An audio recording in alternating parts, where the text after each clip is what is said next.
Good day, viewers. Good evening. Hello. My name is Sydney Winston. I am an atheist activist out of Vancouver, Canada. Now, Canada, I used to say Canada with pride. Oh, I'm from Canada. But I don't know, man. This relationship between Canada, the state, and the Catholic Church, the ingrate, I don't know if that is sustainable anymore.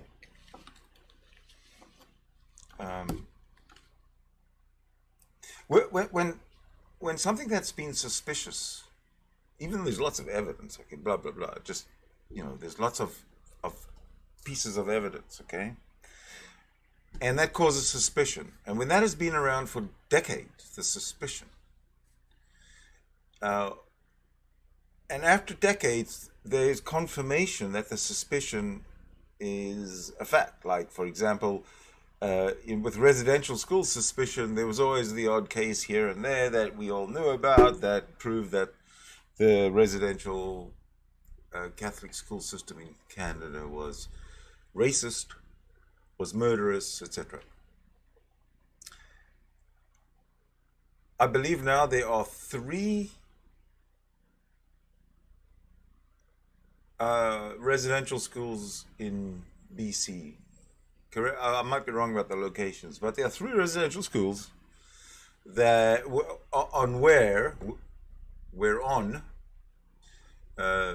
have been found an average of 500 murdered, buried children in unmarked graves.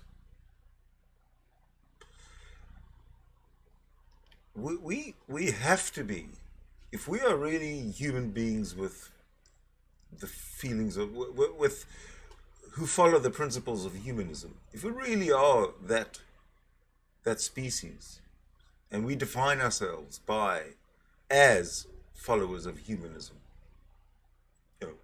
to a person, then I have to say that I believe that the dynasty of the Catholic Church, which spans back 2,000 years, probably the longest lasting dynasty in history. But that dynasty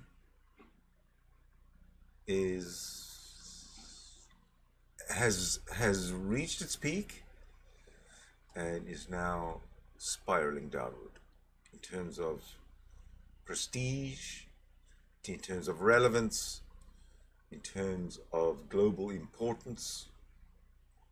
And you got to figure that the Catholic Church has pretty much done it to itself with its with its I don't know,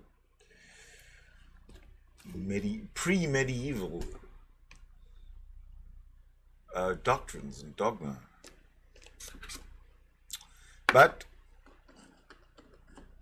that has unfortunately caused untold numbers of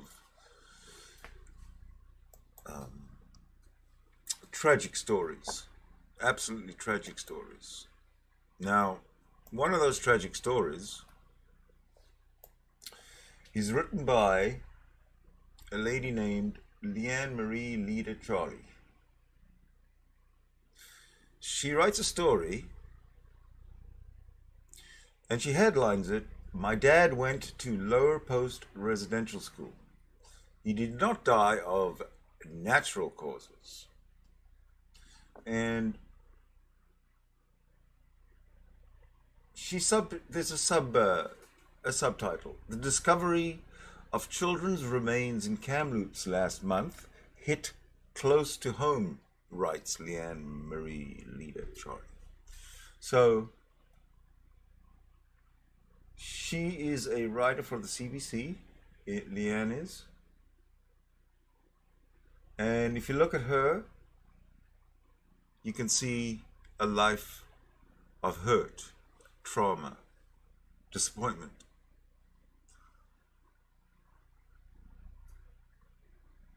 Next to all that intelligence. So I'm going to read her story to you. It's not particularly long. We won't be here all night.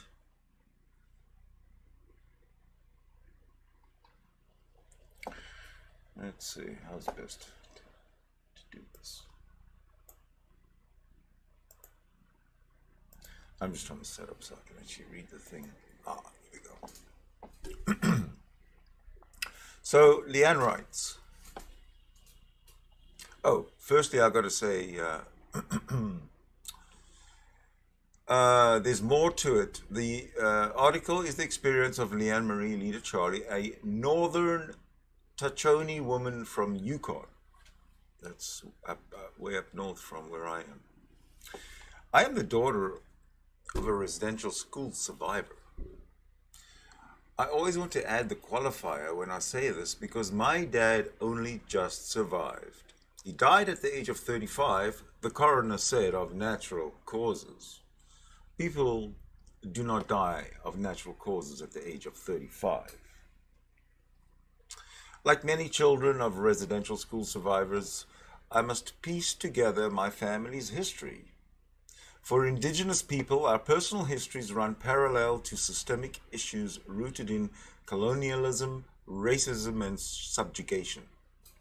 Few in my family want to openly share what they experienced at residential school. Their memories are shrouded in violence, shame, tragedy, and silence. I know bits and pieces of my dad's story, and I've tried to fill in all the gaps. This is what I know. There is a stark correlation between my dad's short life and his childhood at the Lower Post Residential School in northern BC. This will always serve as the plot of his story. His time at residential school was more than a dark chapter. It was a death sentence.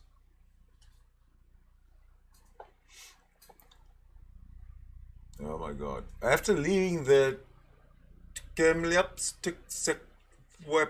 First Nations discovery last month of children's, after learning of the Tkemliups I'm going to try this again, right? Because I have no idea how close I'm getting, but I'm going to get it closer now for sure. After learning of the Tkemliups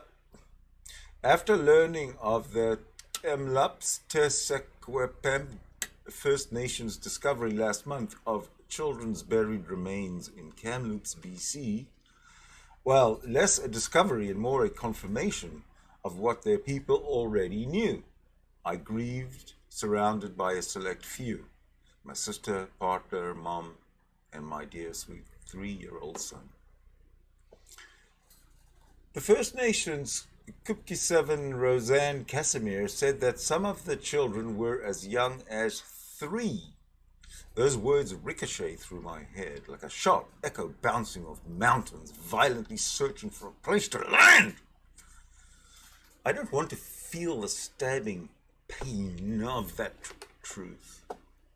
I sleep, I lose sleep, I eat more because I like that numb feeling. I hug my little boy so tight. I cry, I doom scroll Twitter and Instagram. I get some momentary relief from people posting their rage in orange squares.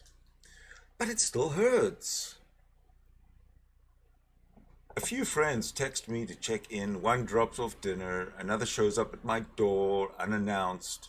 We hold each other and cry on my doorstep. I take my son to the Catholic Church in Whitehorse where people placed children's shoes. A poignant gesture turned national movement. Empty kids' shoes are haunting. They're just so small. The tiny feet of tiny living humans are supposed to fill them. Supposed to. It's difficult to explain a mass burial site filled with children to a child. Why did they die? My son asks. I pause and answer. The people who were supposed to care for them didn't. They hurt them instead. and more children will be found.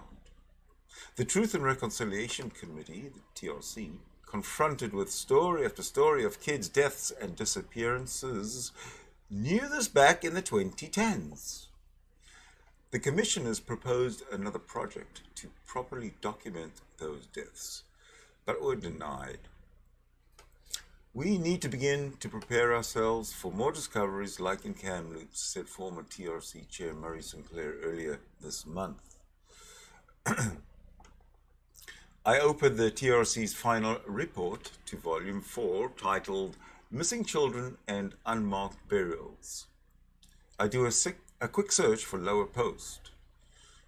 The TRC report makes clear that thousands of residential school students were likely buried in unmarked graves, and many have not yet been found or properly commemorated.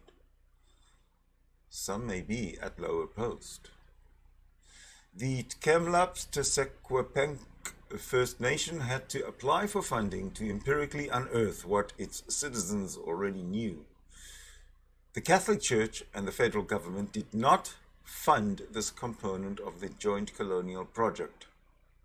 I imagine that they already knew too. I'm scared to ask my family members what they already know of death and graves and disappearances and night watchmen at Lower Post. My son nuzzles his head into my arm. We're laying together in my bed. It's 5:30 a.m. I woke up too early and so did he. He's confused by how much light is streaming in the window. He thinks it's time to start the day. He's going to turn 4 this summer. I've measured the length of his foot against my hand since he was a baby. He asks me to do it again, and we both ooh and ah over the fact that his foot is almost the same length as my hand. You're growing so fast, I say as I make a mental note to pull out the sneakers I ordered online and get him to try them on. Little shoes. They're supposed to be trivial, just a regular part of playful, love-filled indigenous childhoods. Soon, we will travel to Lower Posts and witness the demolition of the last standing building of the residential school there. The same walls that trapped my dad and hid away the Catholic Church and federal government's darkest, most violent secrets will crumble to the ground. And when the time comes, we will brace ourselves for what may lie beneath. That's pretty poignant. Pretty damn poignant. Sorry, but I gotta take a moment.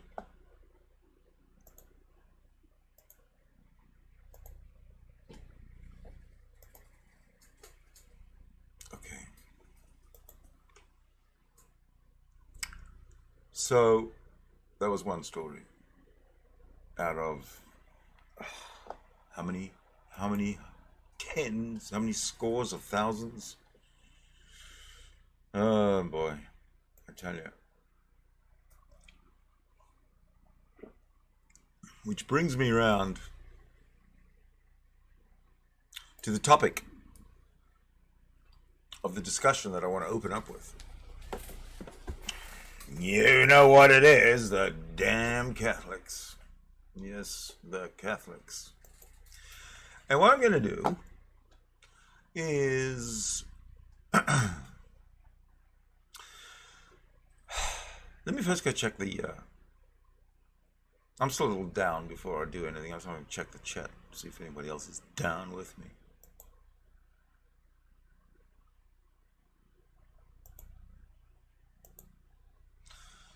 Okay. Oh, let me start here.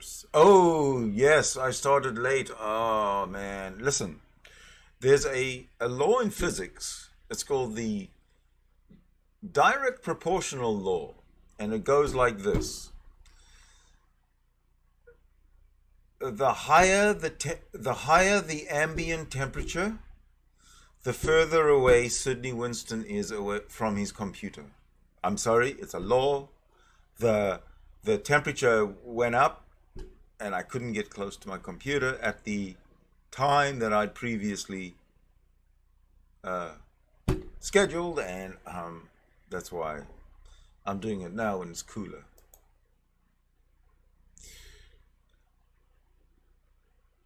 This might not be a true story. However, let me go and see. Most epic. Thank you for your concern, Sir Winston. Oh, I like that. Cryptomeria, I just got back from seeing family. Nice. Jesus is Lord. Jesus is Lord was here. This is a while back, but a couple hours back. He was. He says atheism is fickle. But what the fuck does that mean? Oh, and then I humbly came in to apologize for having been late. Crypto says, thank you. I'm worth the wait. And Crypto, hi Crypto, you back. Good evening. Better late than never? Yep.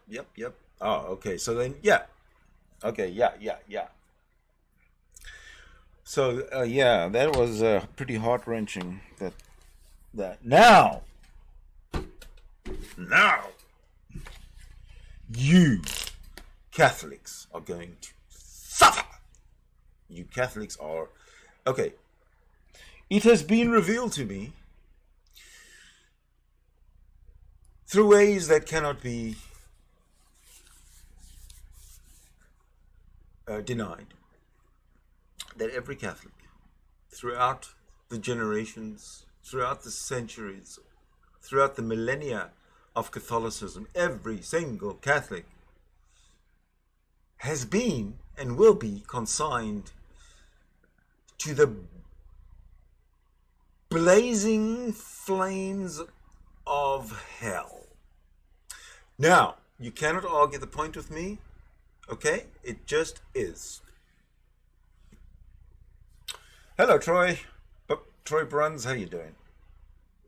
Right, now, I have options here tonight, or this evening, or, well, right now, for you guys watching. And that is to proceed with the regular, I got some video clips that I want you to see regarding the Catholics. And of course, as the stream is titled, it's an open discussion room, which is always the ideal. I'd like to actually open with it, but it just is what it is. So we will start. Yeah, we'll start with the clips, and I will monitor the chat room for any sign of interest in joining a conversation room. I haven't opened it up yet, so nothing is ready. I'm not planning to open up one unless I have to, unlike other previous discussion streams. I've had everything ready to go, and most times it's just no point. So I'll cross those bridges when I get to them. Having said that, I now need to find. Yeah, I found it. All right, let me just bring this guy in. Okay, the first clip. Let's see. The first clip is Freedom from Religion Foundation. Yes, they should be credited like that.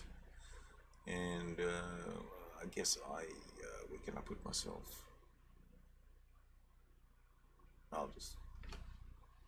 I'll just disappear. How's that? And we can get this guy underway.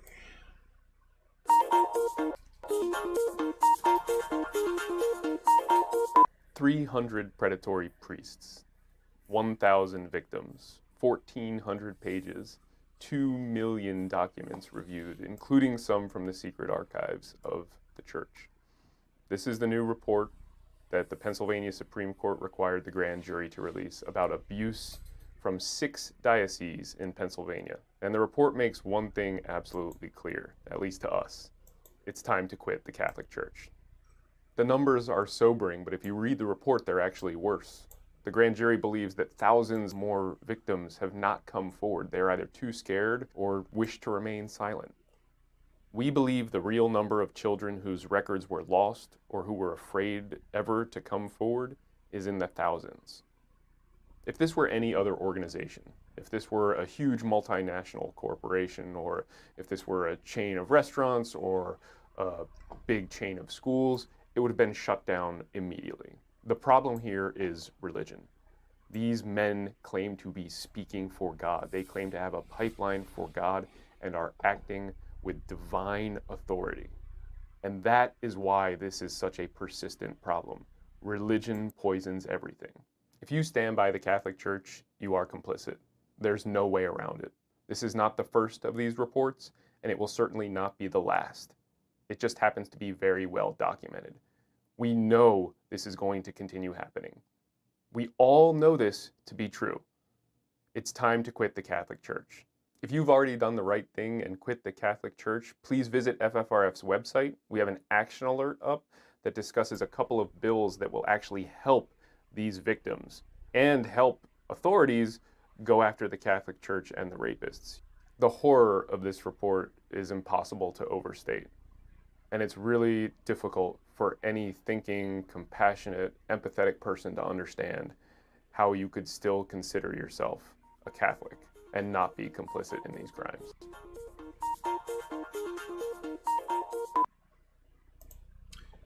Yes, indeed, ladies and gentlemen. Yes, indeed. That is, that's horrible. That's just horrible. Fuck.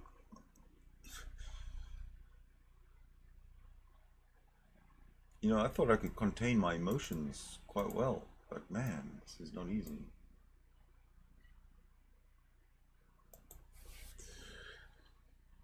Okay, back to the chat. Let's just see. 20 million Americans consider themselves to be lapsed Catholics. Well, of course. I think that's the next. Yeah, that's the next. That's the next clip. Somehow, the next clip started without me starting it. Can somebody explain that? Somebody explain that magic? Well, I'll tell you what I'll do. Let me just get the next clip running. Oh, actually, no. I got to read the. Excuse me, but I got to read the chat here, right? Okay, Troy Bruns joined. They're talking about Canadian Catholic. Yes, Canadian Catholic, get in here. You got some splaining to do.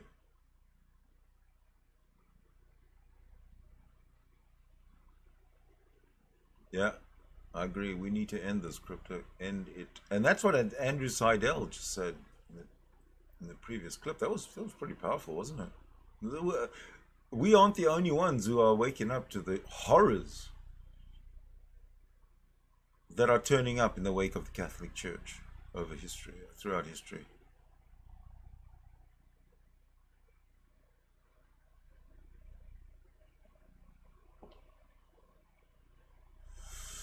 Oh, we have an activist in our midst. We have somebody who. We have somebody called Cryptomeria. Hello, Cryptomeria.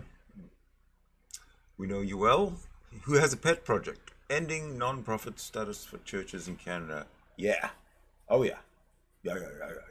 Let's do it. Let's do it. Let's go worse. Let's even get worse. Let's go further. And the churches. If all those churches had to pay real value property taxes, because all those churches that were built, you know, in downtown wherever, in the very early 1900s, you know, during that peak period of of British imperialism, if they were to have to pay property taxes for the property that they're on now, and that's what 120 years on, say 110 years on, boy, would they have to sell quick, or sell to the city. Catholics, I don't like you. Right, let's go to the next clip, called Leaving the Catholic Church by Brad O'Donnell. I believe he's credited. Not quite. Why did I do that? Hold on a sec. Ladies and gentlemen, something has gone. Well, it's just gonna have to be that way. So you've heard the beginning. I'll introduce it again. And cue the video. 20 million Americans consider themselves to be lapsed Catholics. Of course, there are many controversies about the Church, but many leave for other personal reasons. Some leave for persistent negative feelings that can't be logically expressed. You're a good person. You love Christ, but still you struggle with your ambivalence about the Church. Of course, the Methodists and Episcopalians are eager to throw you a lifeline, but you're not sure you want to be a Protestant either. What is it? Why do you have these odd feelings about the Church? You're not alone. Since 1960, a third of Americans have quit church. What's happening? After Vietnam, baby boomers came out of the 60s educated, defiant, and questioning authority. This could not bode well for the age-old patronizing attitude of Roman Christianity. Before Christ, the ancient world lived in constant fear of their vengeful pagan gods. Christ denounced that fear on the Mount, proclaiming that God was a God of love, and that he only asked us to love one another. So, original Christianity was a Jewish sect of brotherhood. Rome hated it, and executed anyone who professed the faith for 300 years. In all that time, original Christianity had no judgment, Satan, hell, Easter, or Christmas. These were all pagan traditions, added by the Romans after they commandeered the religion and remade it into the Roman Christianity of the modern church. Many boomers have figured out that the church's hellfire threats were pagan, and not the teaching of Jesus Christ. Joseph Ratzinger, Pope, quit his first seminary because they conceded that there were two separate and opposing Christianities in the 2nd century. One was the Jewish Christianity of Jesus, the other was the Roman Gentile Christianity of Paul. They noted that Paul was indifferent to the teaching of Christ and was the opponent of the religion of love Christ came to announce to the world. The crisis for the Church is that people are more educated than ever before. Many doubt the Church because of this double standard of Christianity. Is it Christ's religion of love and brotherhood, or the Church's Roman Christianity of judgment and consequences? How spiritual are we? According to a Parade magazine poll, 69% of Americans believe in God, but 50% say they rarely or never attend worship services. What Americans are doing today is separating spirituality from religion, with many people disavowing organized practice altogether. In fact, 24% of respondents put themselves into a whole new category, spiritual but not religious. Parade magazine, 2009. According to Episcopal Bishop John Spong, the Church has always been in the guilt-producing control business and dangled people between an imaginary heaven and hell as a control tactic. Boomers are spiritual, but don't like being controlled by the Church. Let's explore the issues. Learn more in Where To Now, St. Paul? Why We're Quitting Church by Brad O'Donnell.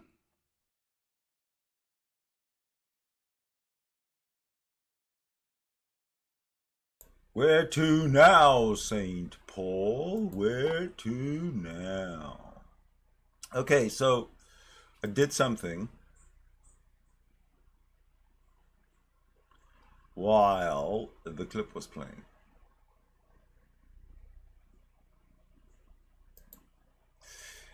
And you know what I did?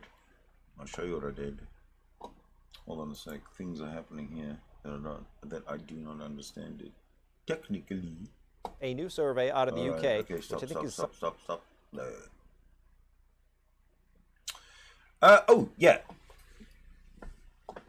I did something while you were watching the last clip, and I'll show you what I did. See if I can be tricky here. Tricky. Look. There's a room. There is a room. I open up a room. And I invite you, to come in. Although, let's face it, you're not going to be able to do that without the link, which I haven't shared yet. I don't know if I'm going to until I see some interest, or until I've watched enough of these clips. How's that? That's probably better, eh? All right. I do have another clip. You probably heard the beginning of it. I'm not sure what all this one is. Who's that? Fox Nation. Ooh. Okay. Fox Nation is talking about leaving the priesthood.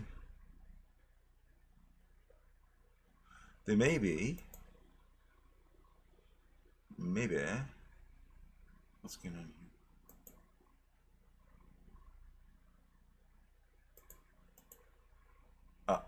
What?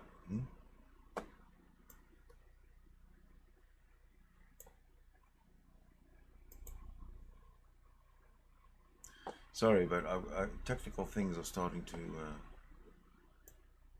It's not so much technical things. Sometimes I press buttons that I'm not supposed to press, and then I call it a technical issue, when really what it really is a human error, or what's known as ID10T. Remember what ID10T is? Tell you what, I'll leave it up to you to find out. Alrighty, this should do it. Let's see, let me slide these guys in here. Fox Nation. Let's see what they got to say. somewhere near Texas. Yep. Finds that 4 out of 10 people regret how they've lived their lives so far. Among the biggest regrets, spending too much time at work, not traveling enough, neglecting their health, not spending enough time with family, and not being a better parent to their children. But all that regret could be a good motivator. 40% said they want to make some positive changes in their lives in the near future. And more than half said they know it's not too late to change paths and accomplish more in life. Jonathan, you recently... I feel like the story might have been adapted for me. It was. Or like you made chosen changes for me. in your life. I made huge changes. You wrote a book called God Wants You Happy. Are you happy? I am so happy. Yeah. Okay. A lot of tough Okay. decisions. Look, Hold on a sec. Fox, now you know that there's going to be. It's not going to be anti. You know, it's not going to be. I'm pro atheism for sure, but it's about this guy who left the. Again, I haven't watched it. Let's assume it's about this dude who left the priesthood, but he still loves God. Whatever. Let's find out. you are so happy because I'm sure the relief comes after. People struggle up into making those momentous decisions. That's where all the pain was. I imagine that you spent many nights struggling with your decision. Yeah. I can't say I was like miserable over the last 25 years because I left for the seminary when I was 21 years old. Yep. And then 9 years later was ordained a priest, and so it's been 16 years. But it's been 25 years. And I wasn't miserable that whole time. I had unbelievable experiences, and I thank God for. So this is Father Jonathan Morris. Let's see what's going on here. 21 years old, he joined the seminary. So he's like deep into being a Catholic, right? For them, and so many blessings in my life. But I always felt like if somebody came up to me and said, you know, you can leave now and you're not going to be letting anybody down, I would have jumped at it in a second. I wouldn't be letting God down. I wouldn't be letting other people's expectations of me down. I would have jumped at it. And I thank God for that. I consider it a special grace that at a certain... What do you think of special grace? The guy is so important. This dude is so important on this planet that God took a moment of running the universe to give him a little bit of grace. Sure. point I said, I need to ask for a sabbatical to think this through. And I know that so many people get into situations. I think the dude just wanted to get laid. I think that's where he's going. He's trying to weasel his way out of it. Look at he's doing the Hunter Biden. In their own lives in which they say, I probably should make a change, but it's just too hard. Yeah. I'm going to be letting other people down. Expectations that people have on me are too weighty. And I'm very happy. It doesn't mean that you should just give up when things are tough. Right. I mean, there are so many marriages that are hard, but that it's not the time to give up on. But in my case, I knew that this is what I needed to do, and I am so happy. You know, it's interesting. In my read at the top here, I went through the They story and haven't we told talked us about all what the he different did. reasons that people are looking to make changes in their life. But Jonathan said it, Britt, letting other people down. That may be the number one factor. There's people who went to a good school because their parents You know expected what? them Yes. to. There's And people they who are hated staying it. in their job. You know what? I'm very disappointed in Fox Nation. I expected better from them. I really did. Right, let's just switch back to the room. My conversation room. Any interest yet? Anybody?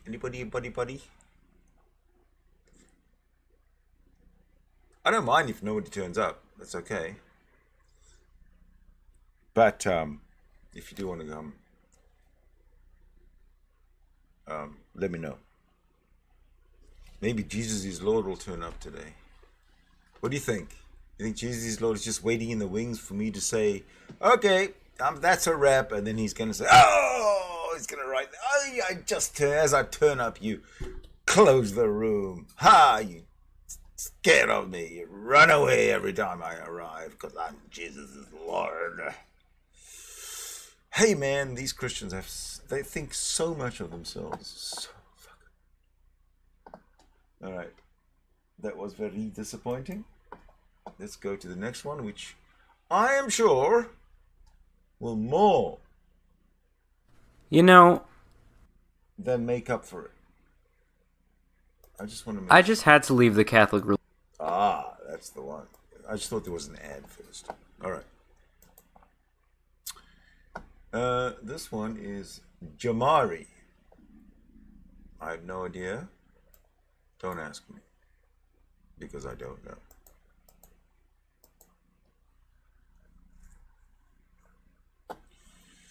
I don't know why. That's weird.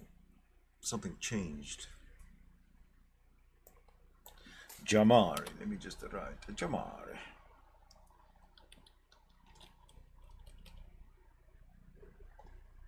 How do you spell it?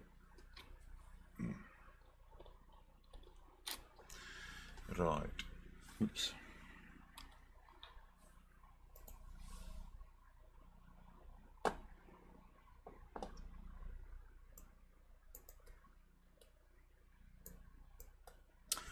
Okay. I'm going to slowly fade you into a black screen. There it is. All right.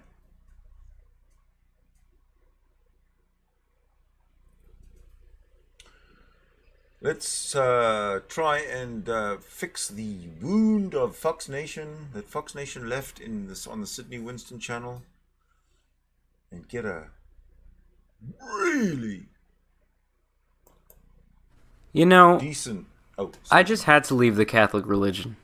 For the first 17 years or so of my life, I was raised as a member of the cult. The religion that is Catholicism. There's none like some good old Catholicism, huh? Lots of emphasis on the old part there. So yes, I went through the whole thing. The communion, the confirmation, the retreats, the endless classes year after year after year. And honestly, I can kind of say that I really got nothing out of it. Not any information really stuck with me in my head. They never really taught me how to be a good person or do anything important. And that's where I'll start this video, honestly. Here's why I left the Catholic religion. So out of all that class I had and all that time I spent in the church, I learned pretty much nothing. Because every time I went, I felt like I was in a history class. Everything was so old, the stories, the interpretations, their values, and even the songs that they had. You walk in, the preacher's all...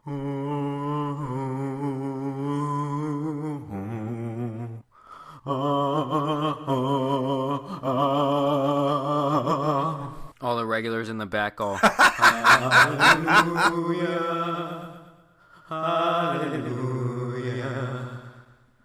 hallelujah, hallelujah. And then he would do this even weirder shit, where the priest would go, "May peace be with you always, now and forever. Amen. Amen." And my family wasn't the type to really go to mass that often. And this is really because me and my sister were both traveling athletes in our youth, so we were busy on most weekends playing sports. But I was still always at these church classes year after year every single week with some of my friends from school. And everything I really hated was just some of the really weird parts of mass. Most of the churches I've been in, when you walk in, you just see this huge picture of Jesus on the cross. Just big old Jesus up there, nails and everything, just to remind us what we did to that sweet, sweet man. So the mass starts, and during the mass, you have to sit down and stand up around 25 times. Like, I'm not over-exaggerating, it's at least 25. And the preacher's just standing up there talking. He's like, turn to this page in your Bible. All the regulars got it memorized and shit. They stand and start singing in unison. Hallelujah. Hallelujah. I would always just pretend like I knew what I was doing. Hallelujah.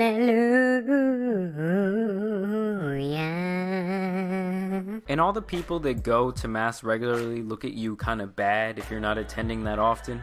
They're giving me bad looks when I walk into the church and stuff, and I'm like, you know what, I'm sorry that I don't want to sit here and listen to this pointless lesson. Because these mere observations that people needed thousands of years ago to survive, we don't need anymore. Like, we don't need this old-ass interpretation of what they're saying. And at the end of the mass, you have to do this thing where it's like, may peace be with you, and you have to touch all these people's hands around you, just spread all your germs to them. And then you wait in line, and you walk up to someone who puts this little, like, toilet paper type of bread in your mouth. Like, you just open your mouth up, and they put it right in there.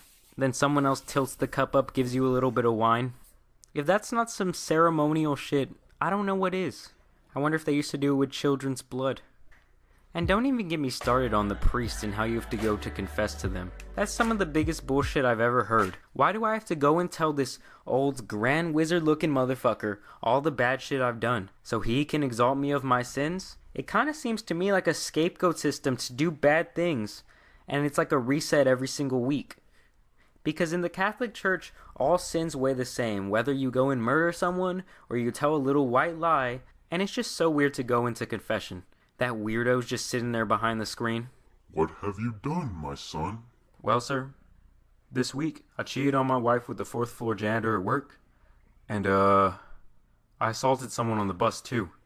Well, thankfully, son, our Father forgives. 3 Hail Marys and 4 Our Fathers. Thank you, Father. And these priests are some of the nastiest motherfuckers in the world in a lot of cases. Molesting little boys and girls like crazy. And now when a lot of accusations do come up in this modern day and age, a lot of churches are raising money for the legal fees to fight for this priest to keep preaching and to kind of brush this under the table. And let's not forget that churches don't even pay taxes, and they're not required to report how much they spend on anything or how much they're paying anybody. Hand out that donation basket one more time, Deacon Randy. There's all kinds of laundering going on. And so does this all mean that I'm an atheist or something? Well, absolutely not. I do really believe in God, and I have a very close relationship with whatever greater force is upon us in this world. It could be God, it could be Allah, some type of universal order. It's really all the same to me. What really matters is that you be a good person, you treat other people right, and you try to always do the right thing. And I understand that there's some type of balance of energy out there. Like, I really do think that good energy breeds good energy, and I really do think bad energy breeds bad energy. I think we really overcomplicate things when it comes to religion and the Bible. Obviously, we're gonna have differences, being all these are all just stories and we're all from different places. But if you look closely, you'll see that most religious texts kind of line up, and they're very similar.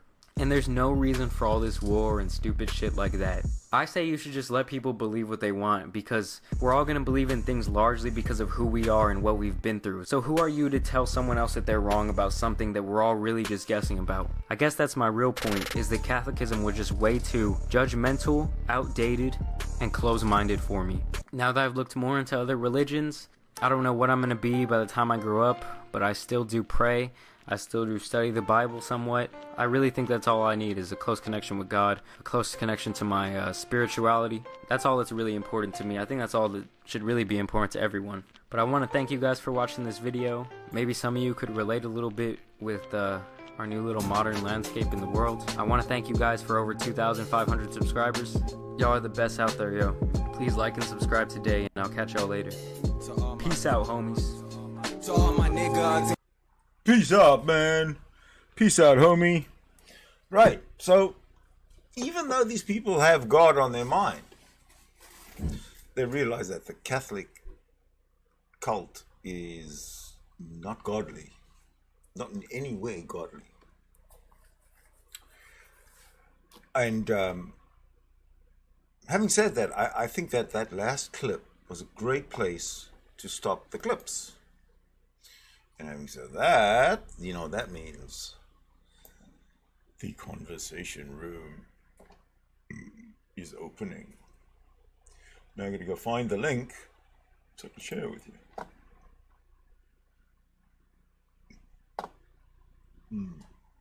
All right, I'm going to share the link right now.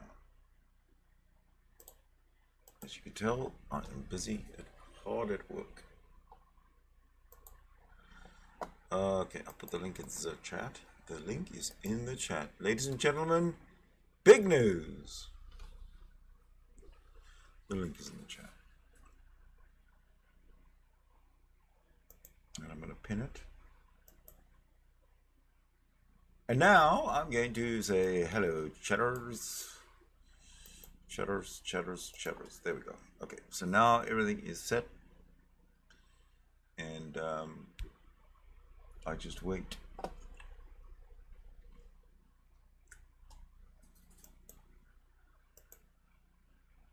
Would you like some, I don't know, would you like some blues while we wait? Sure, why not? That's not blues. What's going on here? Oh shit. I really messed that one up. Instead of playing it, I hate to admit this, but instead of playing the song, I deleted it. Oh well, that gives me more time to find the song and just reload it again. I know where it is. Don't worry, I'll get that. I'm just having one of those days.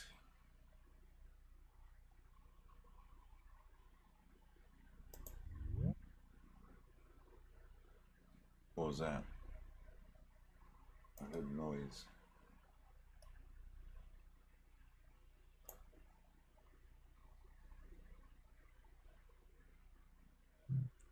What's happening there in the chat?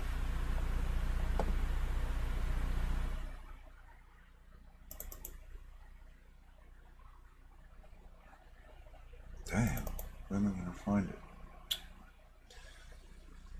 Okay, I'll just play something else in the meantime. Sorry about that. That sucks.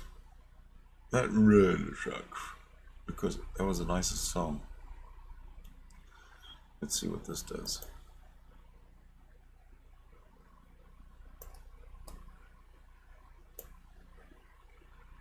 If anything. There you go.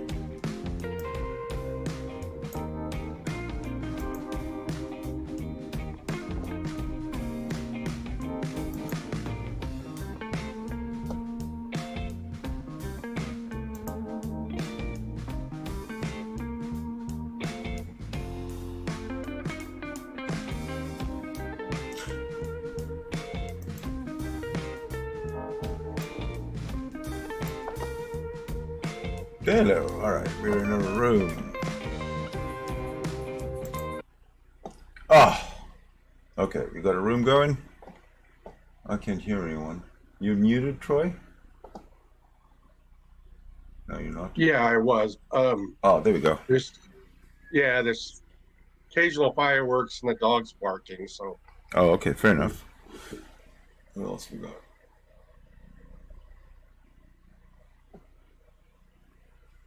Scripta. You're also muted. Okay, no problem. What's up, Troy? oh, not much. What do you I'm think? home alone. You're home alone? My better half and kid are out at a movie, I think. Cool. What do you think of the Catholics? Oh, I shouldn't be. Can you hear me now? Yeah, no, I've been hearing all the time. We're good.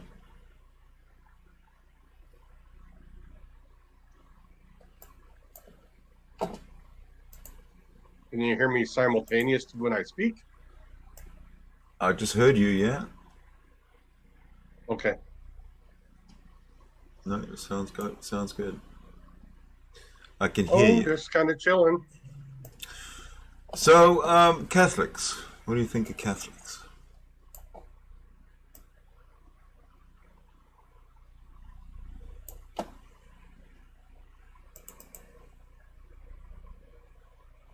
Did you hear that?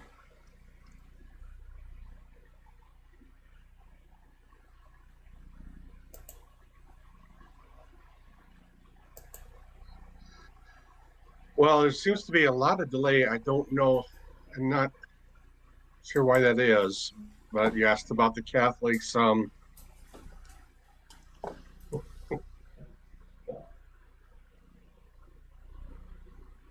Yeah.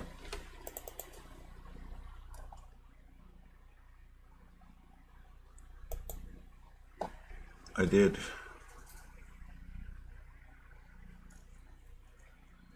Well, I'll answer that now, but it'll come up a few minutes later because that's what's happening. I actually went to a Catholic college for 2 years before transferring to the University of Iowa. And I attended Mass once or twice and went to, a couple different Catholic weddings. But no, I'm a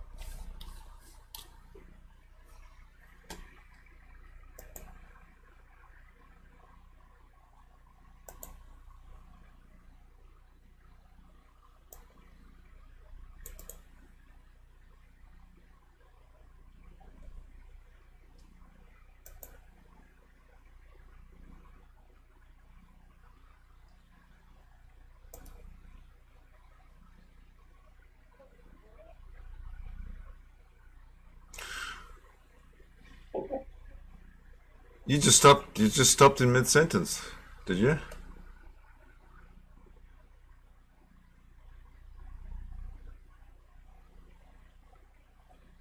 I don't know what's happening with the audio. It doesn't seem to be cooperating, does it?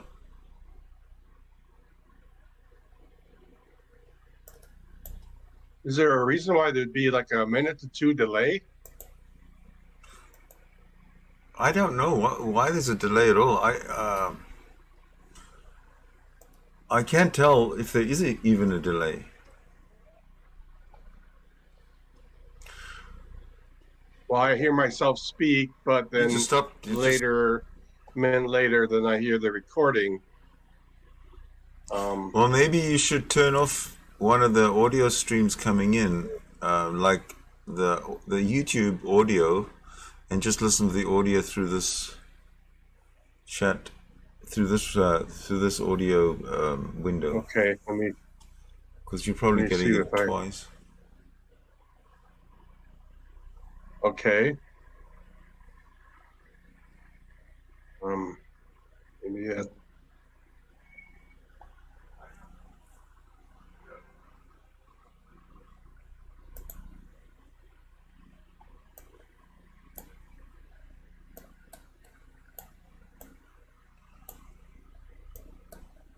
How are you making out?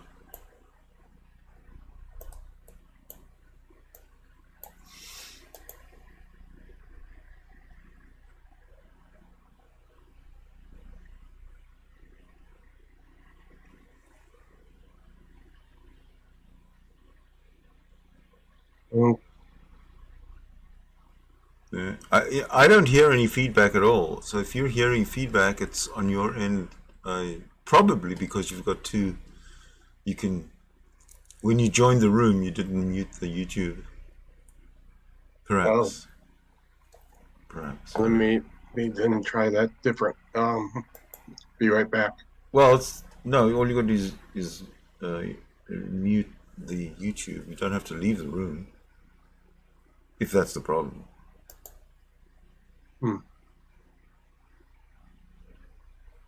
Well, I think what I switched, I think what I did may be working now because I'm not getting the feedback. Oh, okay, good. So like I was. Yeah, perfect. Okay, Now so it seems simultaneous. yeah. So, why did you go to seminary? Why did you want to be a Catholic priest?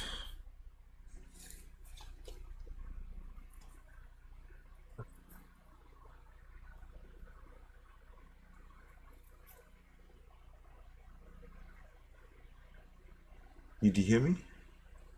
Do you still have a delay?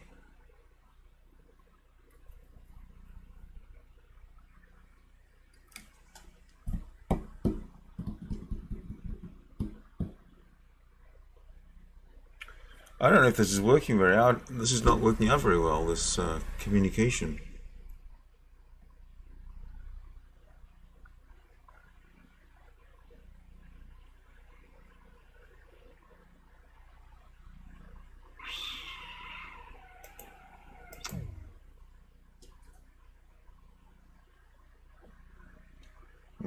I wonder if it's... Yeah, I'm sorry, man. Let's try this.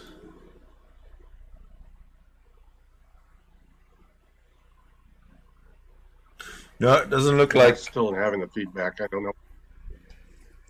Okay, the feedback in... do you have headphones?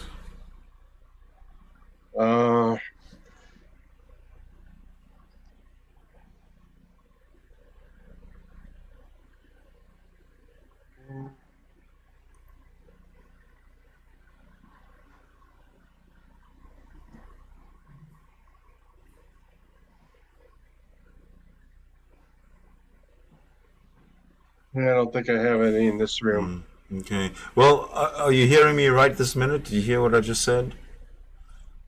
I can hear what you're saying, yeah. Okay, good. And when you reply, I hear you right away. Okay. So we're good, right? Yeah, and then Where does the delay begin?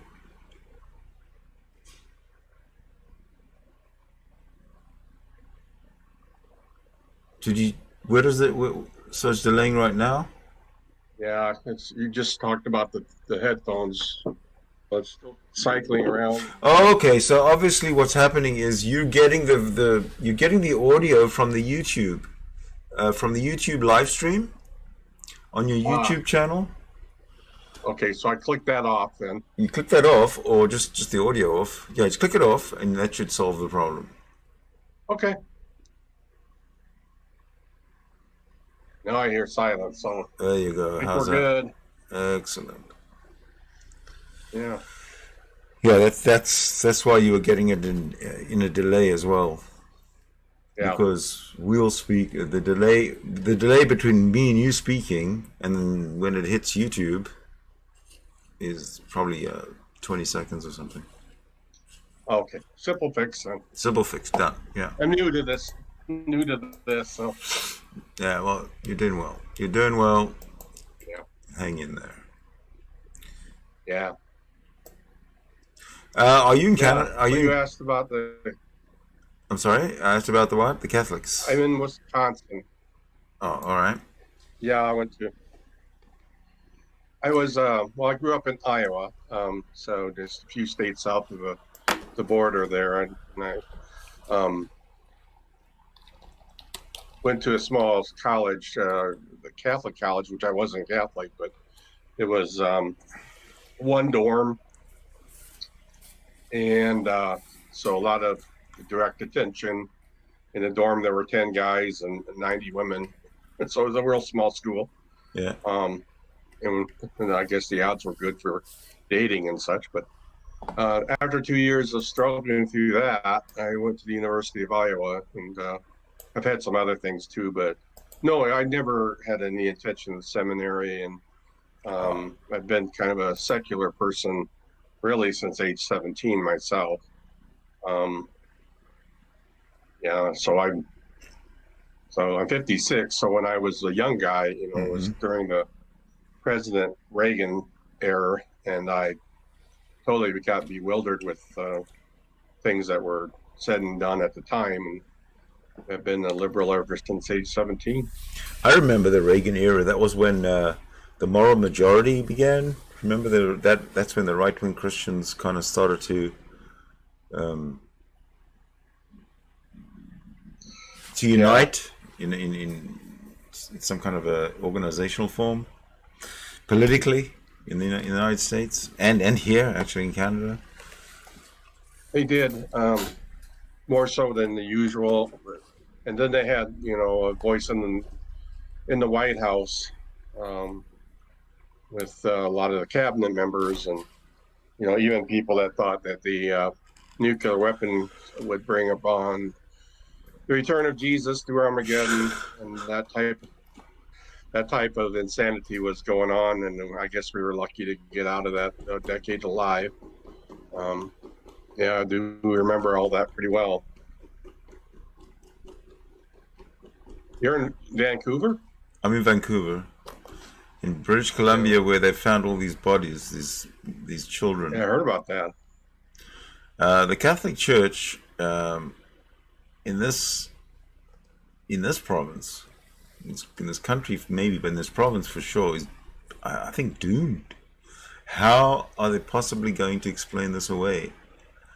How are they possibly going to explain their existence today away? Is what I'd like to know. Well, that's a good point, because they did what they did, which is a huge human atrocity, and it wasn't all that long ago. No. And accountability is something that I guess our societies have to maintain, otherwise atrocities get redone and repeated with marginalized persons, etc. Yep. But there's like you said, accountability is important, and accountability. We're waiting for accountability, what would normal human beings expect from the Catholic Church now that these atrocities have been revealed? Apologies are empty, really. Right. Not that the Catholic Church is going to offer any apologies, because they don't. They won't do that. Yeah, they find ways to circumvent our accountability in every which way. That's why I say they're so sleazy. Yeah, they're pretty sleazy. They are, and they hide information and protect priests and move data points around, and that's what they've been doing for, well, I guess over a millennia. Well, yeah. I mean, how long is? Well, I tell you what, I don't know. Maybe it's just the last 300 years or so. I don't know, but it's certainly been intergenerational for a very, very, very long time. Yeah, I think people follow suit. Like, this is what's expected of me. My family is this. I go to church for that. It's ritualistic, ceremonial. A lot of people kind of perfunctory, just sitting in a pew, thinking that this is what they're supposed to do. Some are obviously more indoctrinated than others, but this type of murder in mass has got to set off some alarms. One would think. The alarm bells have been ringing for years and years and years. It's just that the fact that the fear factor, Maybe it's not it's the fear factor. Maybe that's the wrong words. It's the confusion factor. People are confused. On the one hand, they're told the Catholic Church is a force for good. Catholic priests, Catholic religion, Catholic Church, good, good, good. The Pope visiting, screaming crowds of crying people want to touch the Pope. Catholicism is, untouchable. And on the other hand, we have buried, murdered, abused, neglected, emaciated, unmarked graves with children in them, killed by the Catholic Church at the same time. I mean, I don't understand. I just don't understand. Is this two different worlds, two different planets that I'm living on at the same time? I don't know. Is this like Schrodinger's cat in reality, where on the one hand the Catholics are killing the kids and abusing and murdering and raping and doing whatever the fuck they like, and on the other hand there's big crowds for the Pope, and every time there's a Catholic ceremony everybody's so pious. Well, that's that's the bitter irony. I know, it's horrible. Yeah, they try to. Well, they have the pretense of the good, but then underneath it's about as bottom of.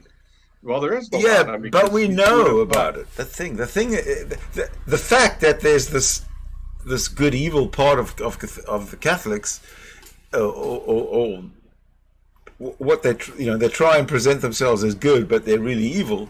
We know this. Everybody knows this. It's not news. But the other fact that the Catholics and Catholicism is so revered, the masses and the ceremony and the garb and this, every time Catholics are walking down the aisle, or when the Pope is around, you've got to be modest, and it's just such a fucking joke. Yet millions of people are sucked into it, are hypnotized by it. I don't get it. I just don't get it. Yeah. Well, the division too between the Protestants and the Catholics has been so pronounced. I mean, in the 50s, here it was almost like interracial marriage, and in the 50s, and obviously before the Loving case, even interracial marriage was against the law in a number of states. But the Protestants and the Catholics have a long history of fighting amongst themselves. They're still fighting amongst themselves. They're amongst the, their same, Christian branch type of thing. So I wouldn't necessarily say, leave them to their own devices, because it's other people who are affected by them. There are victims of these things. And I don't think anything could happen, and I think that history is replete with human genocide and atrocities, too often by very religious people or with very religious justifications. I mean, even Hitler's, in the preface to the Mein Kampf, said he was going to set out to do the Lord's work. Mm-hmm. And then the Catholics, beg and toe behind. Kowtowed behind the Nazi regime, perhaps out of fear, but nonetheless, do you think they did? Yes. Do you think that if the Catholics, as big and strong and powerful as they are and were, I'm sure, do you think the Catholics could have stopped the Nazi atrocities? That is a really good question, and I wonder what historians would say about that. I don't think in terms of like armament, certainly not. No, I don't mean armament, but in terms of look what they're doing, and world attention and all this kind of stuff. Social movement, yeah. Getting the message out. Politically, I mean, they are political. They are, yeah. But did they care about the Jews? I guess. Well, they obviously don't. But this again, it just underscores what I've been saying before: is that the Christianity, Catholicism, if you like, is anti-humanist. It has no emotion. firm, the institution of the Catholic Church is all that counts. Nothing else counts. No human life is worth risking the Catholic Church's reputation over. And I find that the Christians overall are, especially those that are vociferous on in this community and on this channel, on this platform, they are glaringly anti-humanist. They, for example, will, like Mr. Batman does, he doesn't like gay people, so he thinks that gay people should just be killed. They're not humans if they're gay, and that's what Christians do. They're able to numb their emotions through their dogma, and that's dangerous. So Christianity is dangerous. Yeah, I've seen him on a debate here or there, and when I kind of listen after a sentence or two, then kind of like, this guy's out for lunch. But he has the conviction in his voice. It comes across that he really means it when he says it. And that guy. It's because he's a big talker and no one challenges him. I've challenged him, but he won't step up to the plate. He won't take me on. He probably can't deal with the reason and the evidence based. I've challenged him on discussing Genesis 1 in the original. Reading it from the original and discussing it from the original in Hebrew, which I could do, and he claims to be able to do. And I've challenged him. He challenged me to a debate. So I said, let's talk about Genesis 1 in the original. Everybody knows it's on record. And he disappeared.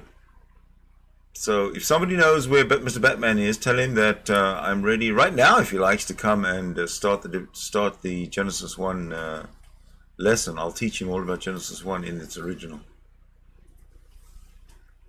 Yeah. So you're fluent in Hebrew? I lived in Israel for a number of years when I was much younger, and yes, I was fluent in Hebrew when I lived there, 100%. Sure. That was 40 odd years ago. So, but I'm still pretty good. I can hold a conversation.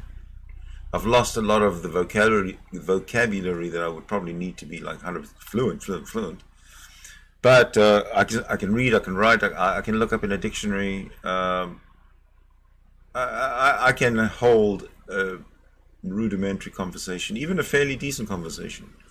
But the main thing is that I can read and understand the biblical Hebrew of the Hebrew Bible and Genesis. And I want to discuss it with those big mouths who say that who preach it. And I want to point out some glaring issues in Genesis 1, which I would like them to address with me so we can get to the bottom of it. Right. And I'll invite any Christian who is able to read the biblical Hebrew to talk about it with me. So anyone. Well, I hope he steps up to the plate if he has desire for an honest discussion. He has. Maybe he's intimidated by what you know. No, he's not intimidated. He says he's not intimidated, but I think he's not intimidated. I think he's been. I call this bluff, because he was on Modern Day Debate, and he said in front of 3 other people there that he doesn't rely on translations or interpretations of the Bible. He refers to the Paleo Hebrew. He calls it the original Hebrew. So I am saying, great, finally someone I can talk to who reads the actual script. But then he runs away. So I think he's lying about that. And okay, so who would question him? Because no one else did question the numbers saying no one else could say that. Yeah, and in that modern day debate, when he actually said, "I go to I study the Paleo Hebrew to get to the bottom of it," the three other people just sat there and they didn't know what to say. Shit, I just wish I'd been sitting there. But anyway, throw out a few words, question in Hebrew language. I don't care. I don't care that if he can't speak the language. It doesn't matter to me. But if he just has to be able to read and understand the Hebrew Bible. That's all. Because he claims to be able to. And if he does, and I do, then we can talk about what it says without having to worry about interpretations, translations, and all this nonsense, right? Oh, the many languages it's been through. Exactly. Yeah, the hermeneutics of it all. Sure. Yeah, because if you've watched these people talk about scripture, they go for the NIV says this, and the AFC says that, and the ANC says this, and the BLM says that, and the FBI says that. It just goes on and on and on and on and on. All these different translations.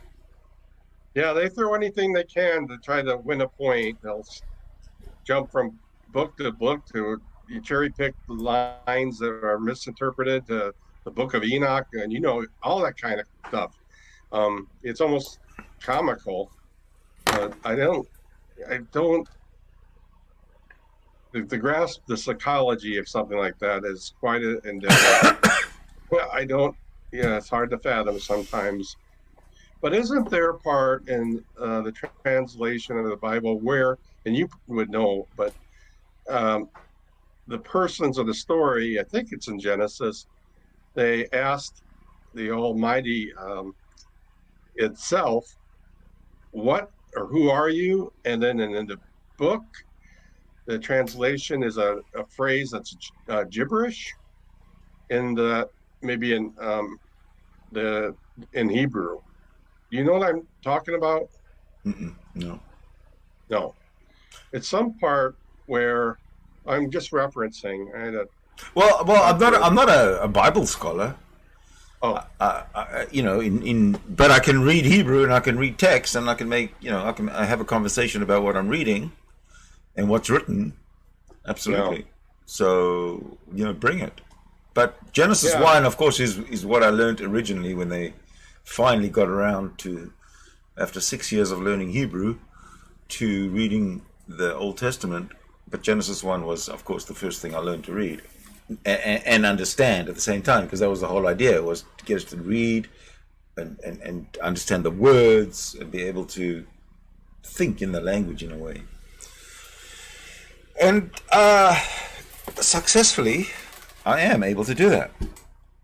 But it's a good skill to have. It is. There's not a lot. I just need a big mouth like Mr. Batman to teach about how. Yeah, call him on his bluff. Why it's not a good thing to brag about shit you don't know anything about, which is what he does. Yeah, or how they address the simple contradictions even in the first 10 chapters. I want to say hello to Wildheart666. Howdy. In the chat. Well, just Genesis 1, the contradictions in that are enough to change the whole interpretation of Genesis 1 forever and ever and ever.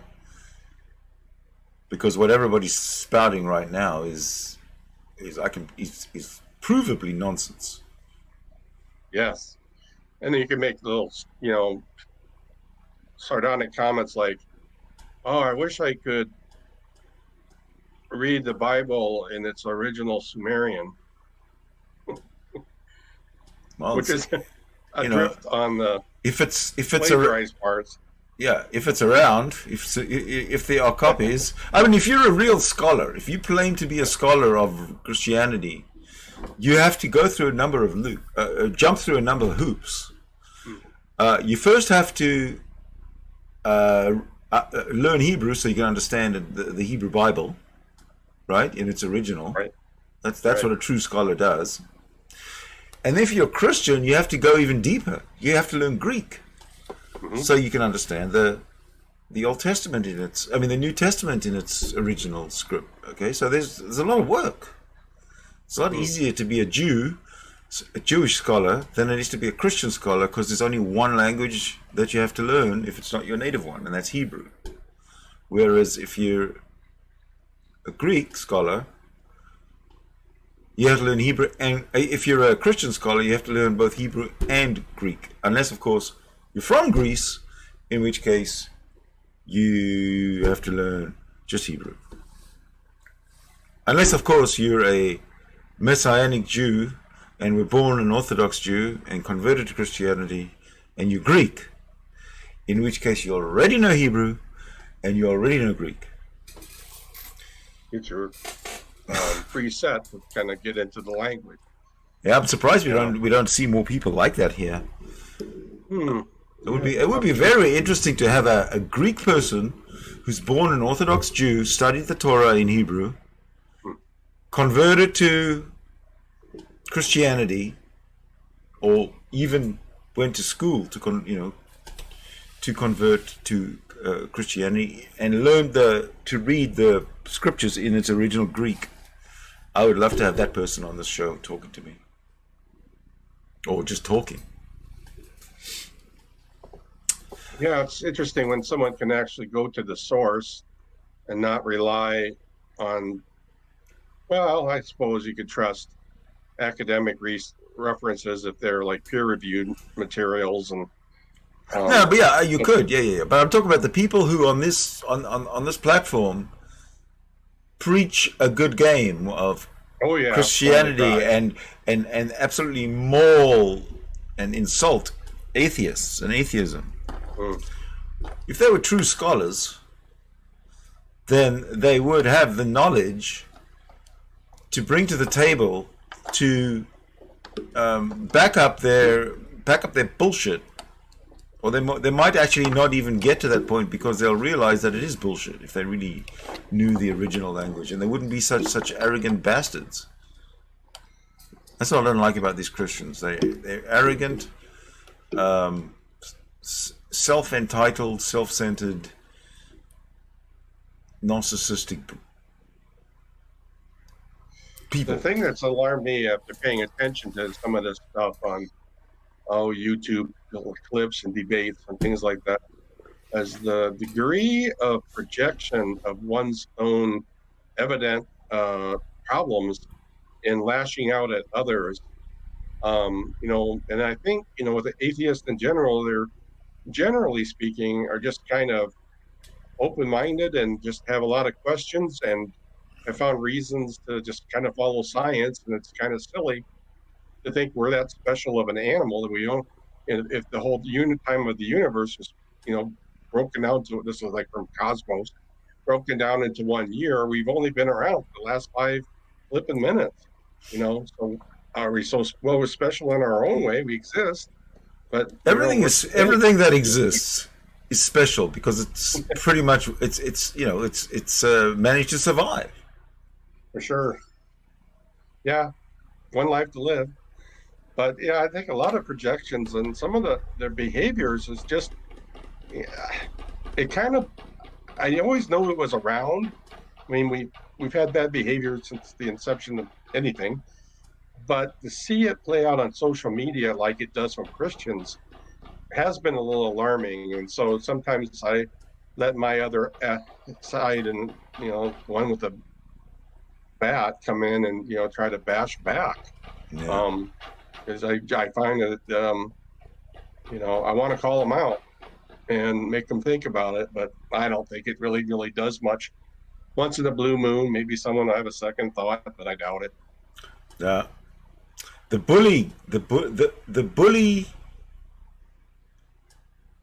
bully cult that is Christianity must come to an end. Must. Just like. Times, I'm sorry. Carry on. No, it's fine. A lot of times when I see those debates, the common person would think the person who's going to be the bad actor would be the atheist, and the person who's going to be the friendly one would be the Christian. But go to these videos and watch them, and 98 times out of 100, it's the other way around, consistently 100, that way. Mhm. The atheist acting in good manners and presenting an argument, and it's the other side that gets belligerent.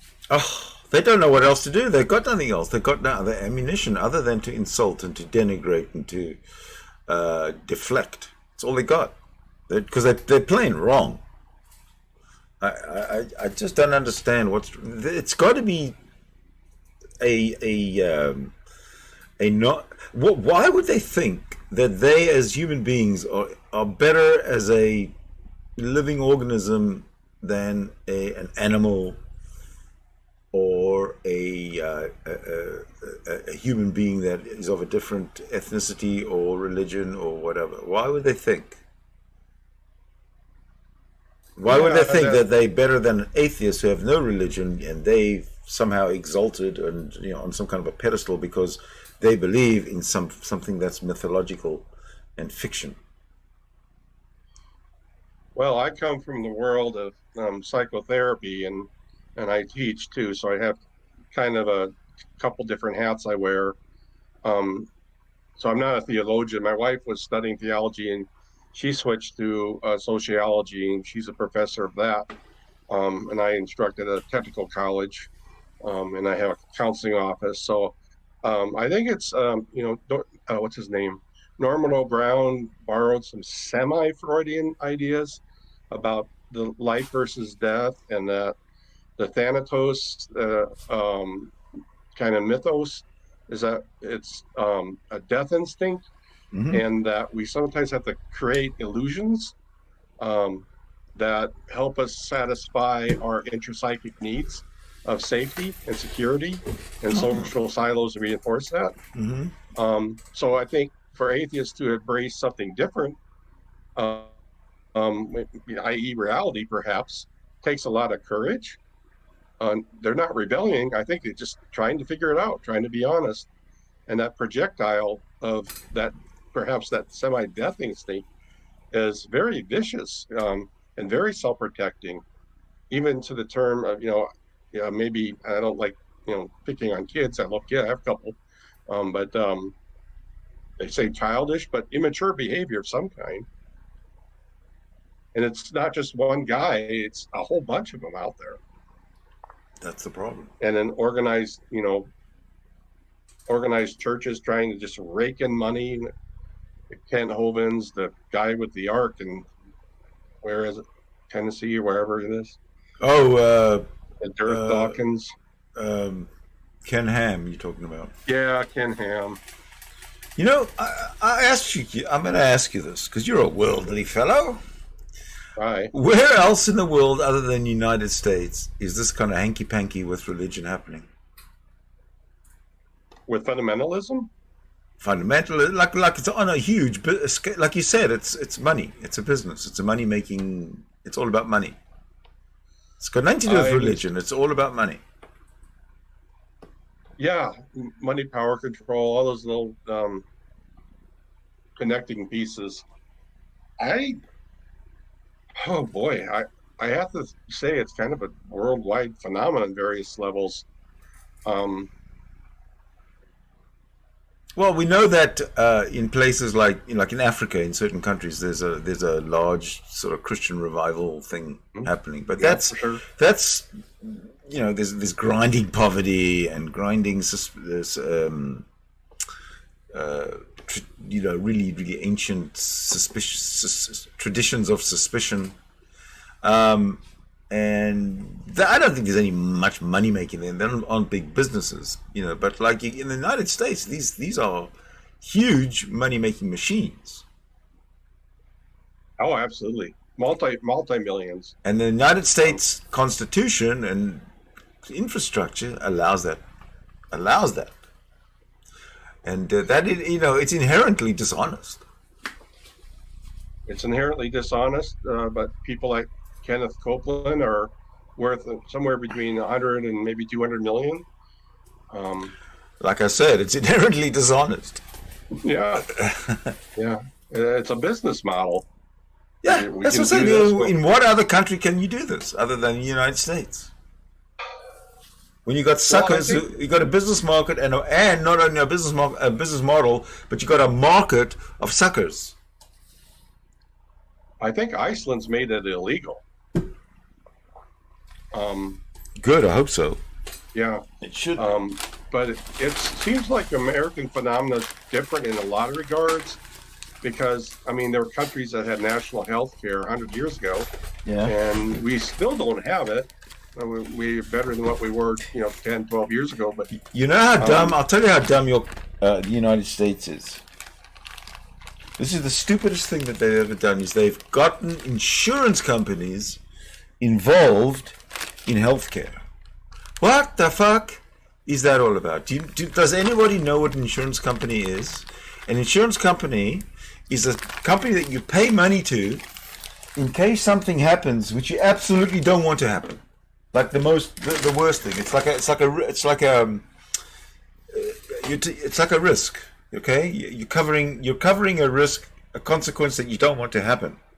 It's like life insurance. It's either you die or you live, right? If you die, somebody gets money, but it's over. It's like a thing. It's done. But health insurance, like in the United States, where they're involved in actual billing and the whole medical process, makes absolutely no sense to me. I don't understand how they possibly can expect it to work when insurance companies are they're profit makers. Absolutely, and people get their sick. Influence and lobbying, and big pharma, just like the hospital association and the insurance companies, are driving the bus, and yet people leave companies because of ethical. The guy that was the CEO of Cigna comes to mind. He said, they were purposely looking for reasons and ways to not pay out claims by bending their own language to. But the thing is that insurance companies are never on the side of their clients. Never, ever, ever. They want to pay out as little as possible, and I'm at a loss. I'm just at a loss. Why are they in the picture at all? Universal healthcare in the United States is never going to succeed if insurance companies are involved. Never. It's an enigma. I don't really understand the tendencies of this particular country to be so two-faced with regard to certain things. Statue of Liberty, but put up the wall. We care about our people, but deny health insurance. That's still, I think, the number one cause of bankruptcy. Well, doesn't that make sense? I care about my people, says the president, but you shall not have health care. Yeah. Okay, now hold on. Let me finish. Yeah. And on the Catholic side, oh Jesus, oh Catholics are great, and we care about our people, and we feed the people of the world, and we care so much. We Catholics, on the one hand, and then on the other hand, they're killing children and burying them in unmarked graves all over the country, probably all over the world, as far as I'm aware, wherever there were Catholics and residential schools. We are being duped in many, many ways. We've been shown two sides of the same coin, which are polar opposites. Right. Yeah, it's how many ways are there? Consistency. Yeah, how many ways are there in total that we're being fed this sort of dichotomous information?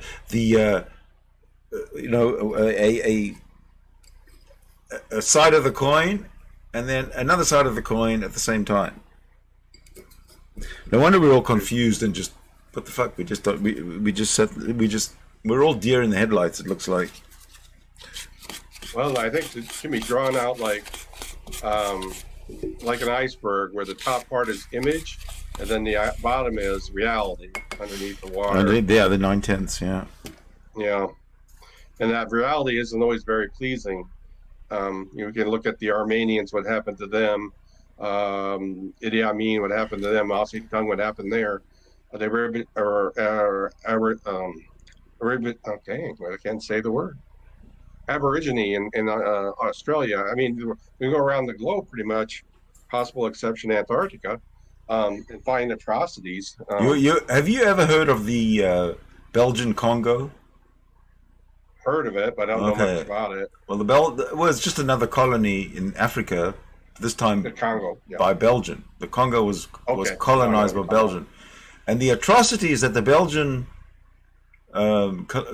colonizers committed upon the Congo people, the Congolese people, horrendous, absolutely fucking horrendous. History doesn't like it. You've heard about it, right? But it's a major fucking. I know, but it's a major issue in history, in colonial history, with bad consequences for Belgium. You know, if people really knew about what the King of Belgium was all about. And then today we've got the Belgium being the center of NATO and shit like that, and the center of justice. It's and inconsistencies of time and how things can get better. We need to concentrate more on history. I'd like to present history as it is to this channel. Yeah, I think King Leopold had a little bit more death toll compared to Stalin or Hitler. I think that he ranked up more than that on. Well, I don't know about in terms of ratio, maybe raw number. Oh, I don't know about the numbers, but all I know is that he was absolutely brutal. I mean, if you want to look for an example of how inhumane a peoples can be towards another, look towards Belgium. And man, it's such a small little country, and yet it carried a big stick. And just think, all that stuff, all the colonialism could have been done in a respectful way. You know, they could have been mutual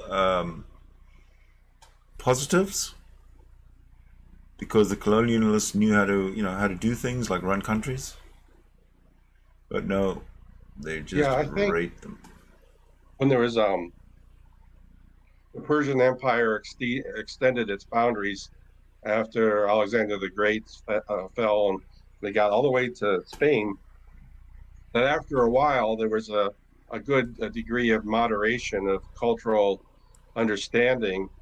And even in the pre-Nazi Weimar Republic, there was acceptance of cross-gender and things like that. So there's little pockets of like humanity that exist in ironic times, and then everything just goes to hell. Did you say that a couple power players? Did you say that Alexander the Great reached Spain? No. When Alexander the Great had his empire, but eventually later on the Persians went westward and actually went as far as the Persians that got into Spain. And there was a time during that time when like Jews were given, privileges, and there was, art was acceptable and things like that. It wasn't like ethnicities were, terrorizing one another as bad as at other points in the course of history. But as far as Alexander, big empire, not as big as like a Genghis Khan or something like that, but.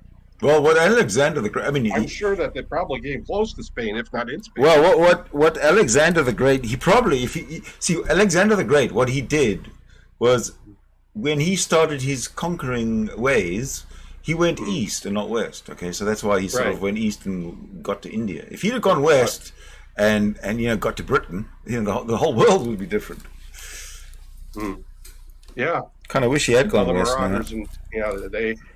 Rome had its own empire too, but no, it was Rome came after one, and they defeated the Persians. But I think one of the problems with Greece was the interstate fighting, the Sparta and Athenian wars.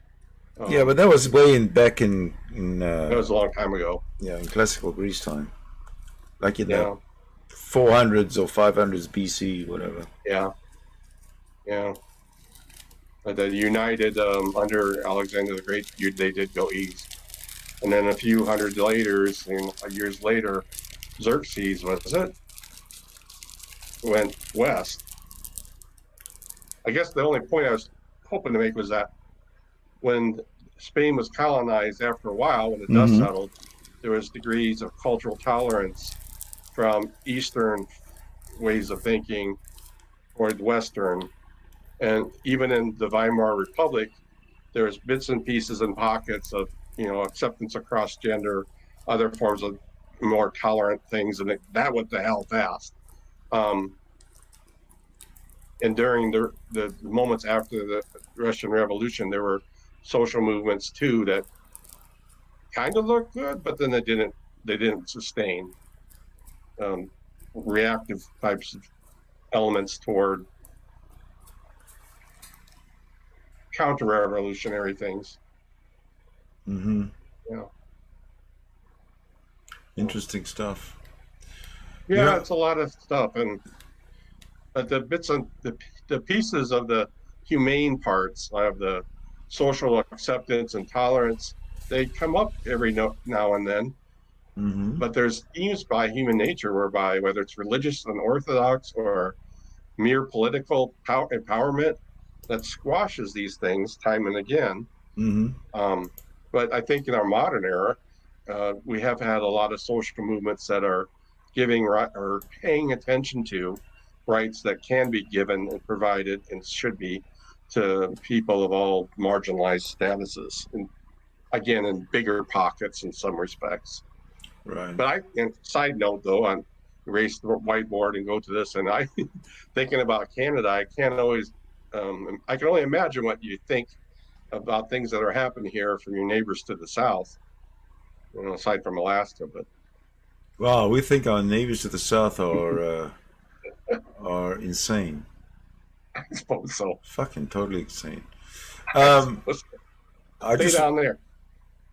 Yeah, absolutely. No, definitely. If you're an atheist, in the United States, flee north. We welcome you. But if you're a Christian, you stay the fuck there. You don't move. I just want to reference the chat. Looks like Jesus is Lord joined in. Jesus is Lord has been trying to debate me about something. And every time I have a room, like this open, he comes into the side chat and says, I'm going to debate you, and never comes in. And finally I say, okay, this is the end of the room. I'm closing it down. Thank you very much for watching, blah, blah, blah. And then he jumps into the chat and says, oh, just when I wanted to chat, you shut it down. Ha! You must be scared of me. So come on in, Joe. Come on in, Jesus is Lord. Come on. It's open. It's open. Where are you? So he's kind of a unique character. He's a Christian who has a channel and a presence on the internet, and he says he likes to debate things, from the Christian point of view, and I would like to challenge him. Well, again, Genesis 1. Because everything starts at according to Darth Dawkins, Christianity starts at Genesis 1. So, Oh my God. if he's the scholar that he says he is, if all these Christians are the scholars that they say they are, then if Christianity starts at Genesis 1, Genesis 1 is written in Paleo-Hebrew, that's where we start. Scholars, come on in. We've got all day to wait for you, sir. All day.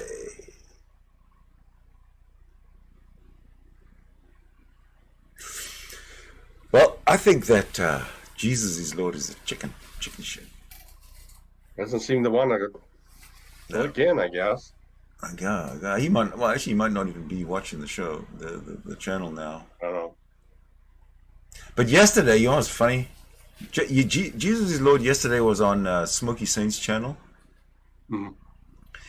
And that channel with Smoky Saint, Jesus is Lord, I think Brett Keane,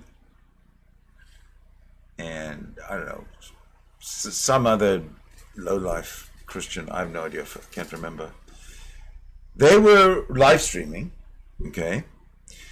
And what they were live streaming is another live stream. You know, Gurmania, he had a live stream going.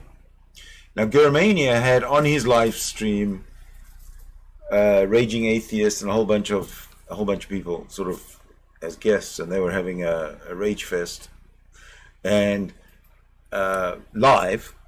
And Smoky Saints channel was watching Gurmania's channel live. So it was a live stream watching a live stream. A Christian live stream watching an atheist live stream. Oh. I thought that was very poignant, because that's what they're down to. A Christian live stream watching an atheist live stream. Live. It was beautiful. So they like want a gang fight or something? And no, they were criticizing and making fun of the people and what they were saying, and you know, praising the Lord and all this kind of nonsense. Yeah, I noticed they go back to their little spot on, I don't know, their own server, and they high five each other, congratulate on job well done's, and yeah. They you know, have you noticed that it's like a men's club? It's like it's like a cock-sucking club. Yeah, they circle themselves, and they circle jerk themselves. They hate women. Yeah. They don't allow a woman in their group. I doubt it. The way they talk about women, I doubt that any woman would even would deign to ask to join that group. Well, yeah, they're supposed to sit in the back of the... The women are supposed to do what the Bible says they're supposed to do. Yeah. Unbelievable. Be at home and give birth to babies and wash dishes. Make me sandwiches. Make me sandwiches. And they totally encourage themselves, and then it's all engendering that type of mentality, and you know, with Dirth Dawkins, and you know, beating up on his own kind, and they keep coming back like, you know, puppies that were burned with a tire or the hot iron or something. It's kind of weird. What? I hate animal abuse. I really hate animal abuse. Yeah. It's almost like they asked for it. I heard a ding. What's the ding? What's the ding mean? And they spare no one. I mean, they're little kids. I mean, you know, 10 years old have been ostracized and accosted by them. It's really appalling, the type of things that they do, and some people honestly just want a dialogue, and even that's treated with disrespect. Yeah. Oh, you know, it's like, I know there's different parts of the Bible and stuff, but I would have thought that the theme of Jesus was more of compassion than launching insults. You see it. I think that all died. You know, the first 300 years of Jesus might have been compassion based. I don't know, but it certainly died after the Council of Nicaea. That was the orthodoxy, essentially. A broad Christianity formed the basis of the cold Christianity that we see today. It's horrible. Well, let me ask you this: was anything with the Torah changed in the Council of Nicaea? Was anything what? In the Torah changed by the Council of Nicaea in 300. In the Torah? AD. No. Yeah. No. There's no relationship whatsoever. Okay. The Torah's been that same way since the Babylonian, since Cyrus let the Jews back in or freed the Jews from Babylon to go home to Israel. And that was, I don't know, 500 BC, somewhere around there. 400 maybe, I don't know, somewhere around there. It's like a long time before the Common Era. Well, so it seems like the Gnostics weren't that into that ethereal nature of Jesus. It seemed like they were just kind of like, let's start a social movement. But I'd have to say I'm very much a neophyte on that. I don't know, layperson. But I know things changed with the Council of Nicaea in terms of the prominence of some of the texts. I think the Council of Nicaea was the point of the Council of Nicaea was to figure out just what Christianity is, or what this Jesus is and was, and because there were so many different different sects, I guess, of Christianity at the time.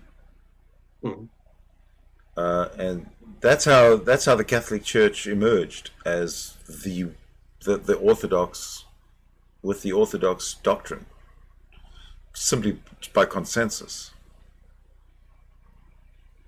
And if that's the way divinity works, then the scam is in. Right.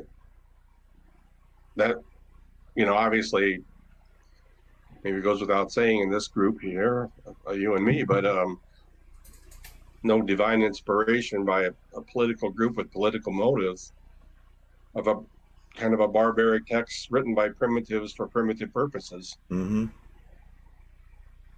I really thought that with the advent of the internet and all the information that that is available to anybody anytime, I really thought that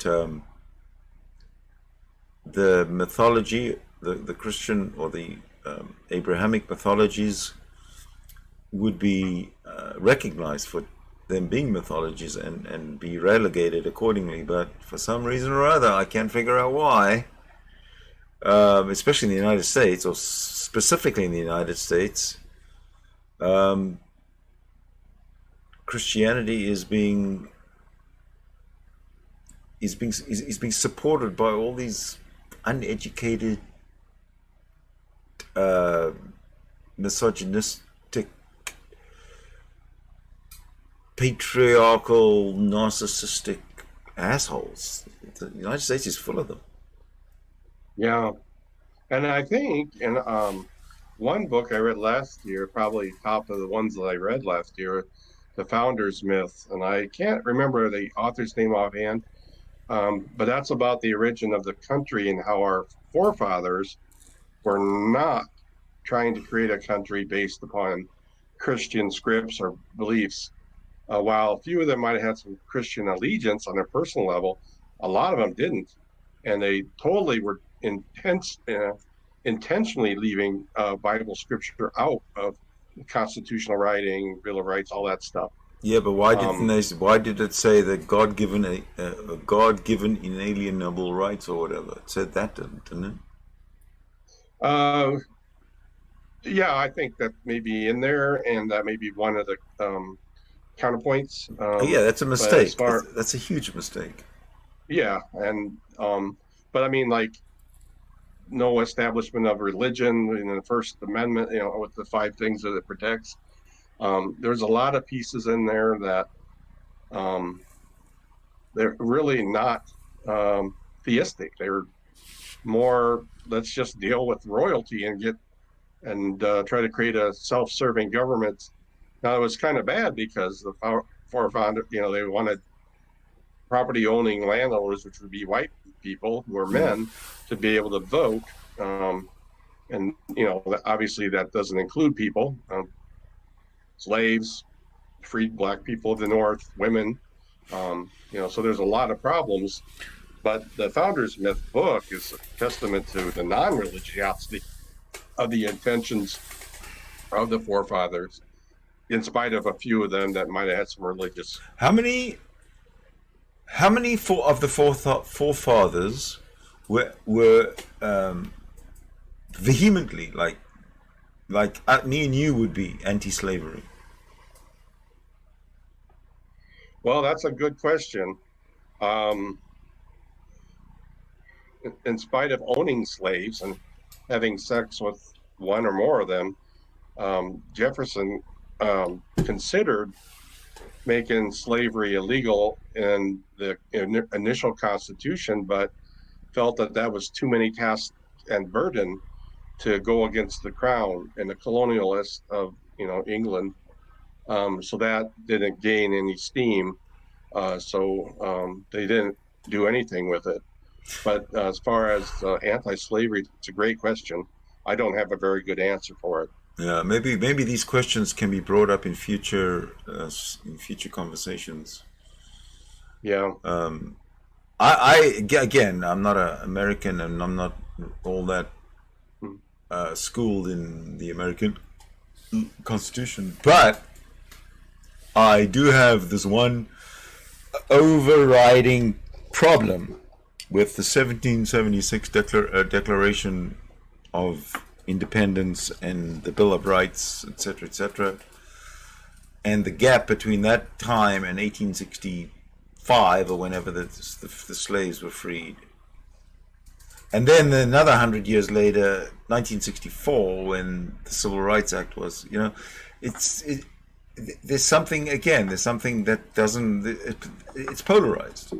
On the one hand, everybody's free and, free and equal, and on the other hand, nobody's free and equal.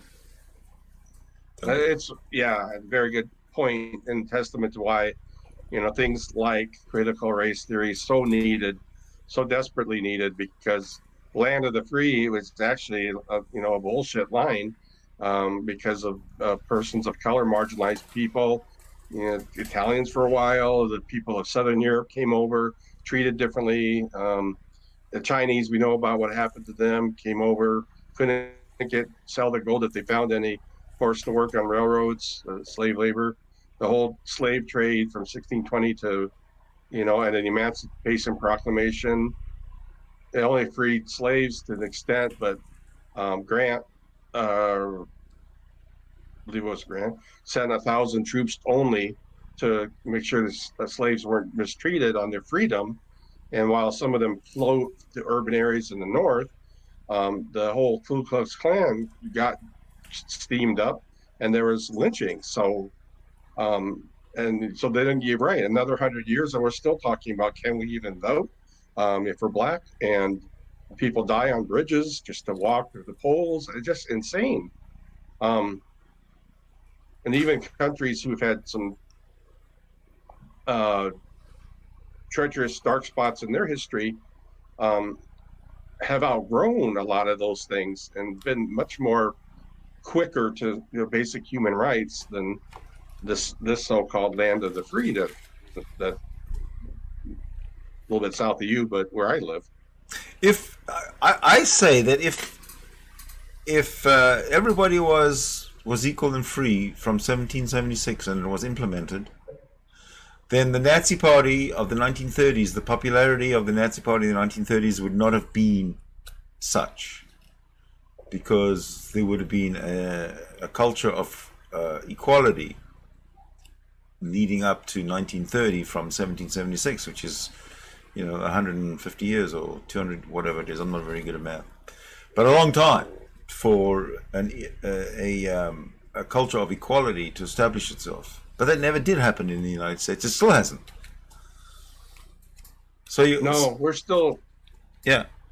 Yeah, I mean, even LGBTQIA rights, and we came some way with gay and lesbians, but we're still struggling big time with that. And then this horrific things being said and done about cross-gendered stuff.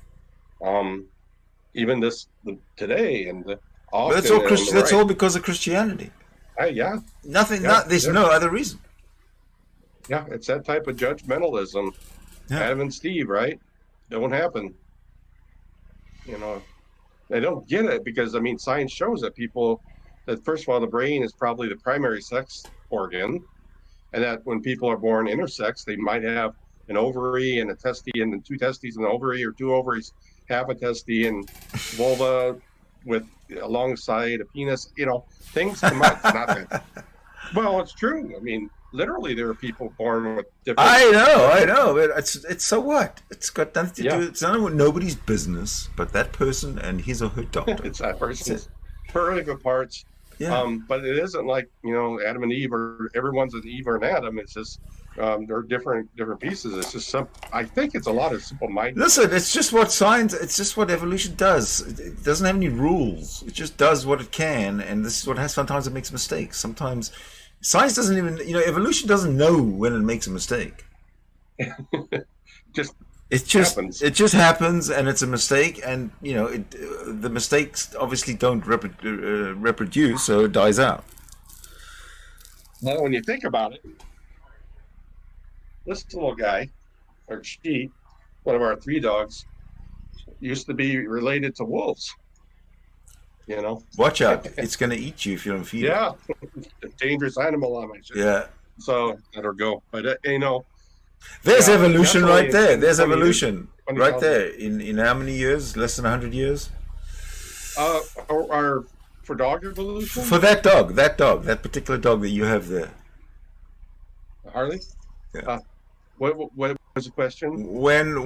How long is that dog in that sort? How long have small dogs been around?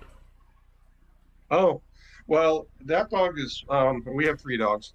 That part toy poodle and Shih Tzu, Yeah. which is a Chinese dog, and they were kind of, because of their bulgy eyes, and this dog has the underbite, and cute, and so they started to kind of breed them that way for cuteness purposes, whereas the other dogs, like one goes into breed for tunnel, chasing rodents in tunnels. I don't know what they. But yeah, it's a few hundred years, but the whole dog thing is 10 to 20,000. And Yeah, how many breeds okay, in that fair period of enough. time? Right. Yeah, but there are some dogs that can't mate with other dogs because of the genera is different. And the body parts have changed enough so they don't. But you're right. It's not like evolution has a game plan. No, Make the of cute course not. dogs, make the smart dogs. Right. It just happens. It's all just kind of an is. Yeah, it's chaos. Yeah. But it's what's happening. It's true. Like my buddy, I call him Darth, but Darth Dawkins, and Darth. he doesn't believe in a flat Earth, but he doesn't. But everything else, he thinks evolution is false, and Adam and Eve, literal stories, dinosaurs and Noah. I mean, the list goes on and on. So how does anyone just believe that? It just doesn't. It's impossible.